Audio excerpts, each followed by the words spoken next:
குருச்சரணம் Bangalore ரேக்கி meeting வரும் 27, 28 சனி ஞாயிறு தேதிகளில் பெங்களூரில் ரேக்கி மீட்டிங் நடைபெற உள்ளது. நீண்ட நாட்களுக்கு பிறகு நம் அம்மா டாக்டர் மீனாட்சியே MBBS DU அவர்கள் தலைமையில் நடைபெற உள்ளது. நேரடியாக அம்மா தீட்சை கொடுக்க உள்ளார்கள். புதிதாக ரேக்கி 1, 2, 3, 4 தீட்சை பெற ஆர்வமுள்ளவர்கள் நேரடி தீட்சை பெற்றுக்கொள்ளலாம்.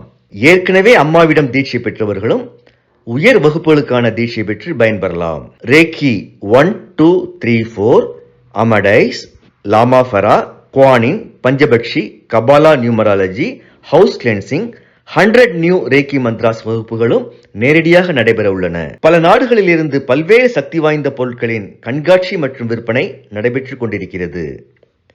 நம் அம்மாவின் கைகளால் பொருட்களை பெற்றுக்கொள்ளலாம். அம்மாவின் நேரடி ஆசி பெற இது ஒரு அரிய சந்தர்ப்பம். முன்பதிவு மிக மிக அவசியம். குறைந்த இடங்களே உள்ளன.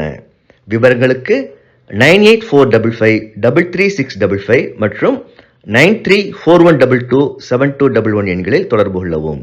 குருச்சரணம். குருச்சரணம். எல்லோரும் எல்லா விதமான நன்மைகளையும் பெற்று நீடூழி வாழணும் நம்ம வேண்டிக்கிறேன். இன்றைக்கி 11வது திருநாமம், விஷ்ணு சஹஸ்ரநாமத்தினுடைய 11வது திருநாமம் பரமாத்மனே நமக.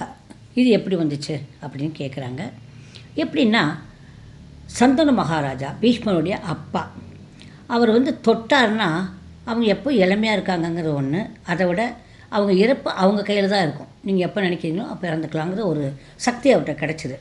அப்போ பீஷ்மர் கேட்குறாரு, அப்போ அவங்களுக்கு எப்படி இந்த மாதிரி சக்தி கிடச்சிது அப்படின்னு கேட்டார். கேட்டதுக்கு அவர் சொன்னார், நான் பத்ரிநாராயணனை தியானிக்கிறேன், பத்ரிநாராயணனுடைய கங்கா ஜலத்தை நான் கொஞ்சம் டெய்லி சாப்பிட்டுக்கிறேன் அப்படின்னு சொல்கிறாரு. அப்படி சொன்ன உடனே பத்ரிநாதனே தியானம் செய்கிற மாதிரி தானே இருக்கிறாரு அப்படிங்க.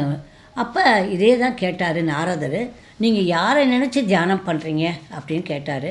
அப்போ நீ என்ன சொல்கிறாருன்னா, நீ ஸ்வேத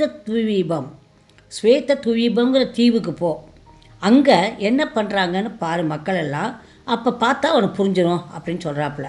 உடனே அவர் அந்த இடத்துக்கு போகிறார். போனால் அங்கே தீவில் போனால் எல்லாரும் பத்ரிநாத்தை வச்சு வணங்கிட்டு இருக்காங்க. பத்ரிநாத்தோடனே என்ன பத்ரிநாத்தை தான் வணங்கிட்டு இருக்காங்க, அப்போ பத்ரிநாதனே நினச்சி தியானம் பண்ணுறாரா அப்படிங்கிற கொஸ்டினுக்கு ஆன்சர் கிடச்சிது. அப்போ சொல்கிறாரு, சுவாமி நான் போய் பார்த்தேன், நீங்கள் உங்களே தியானம் பண்ணுற மாதிரி இருக்கே அப்படி சொல்கிறாப்புல.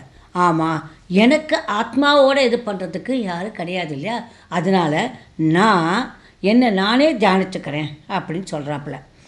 அதனால தான் அவங்க என்ன சொல்லியிருக்காங்க, பரமாத்மனே நமக. அதனால தான் அவர் ஆத்மாவையே அவரே எடுத்துக்கிறதுனால பரமாத்மனே நமக நம்ம சொன்னோம்னா நமக்கு அந்த தியானத்துடைய பலன் கிடைக்கும். புரிஞ்சுதுங்களா? அது மட்டுமல்ல, இதில் சொல்லியிருக்கிற முக்கியமான உண்மை என்னென்னா, நீங்கள் அதை செய்யலாமா?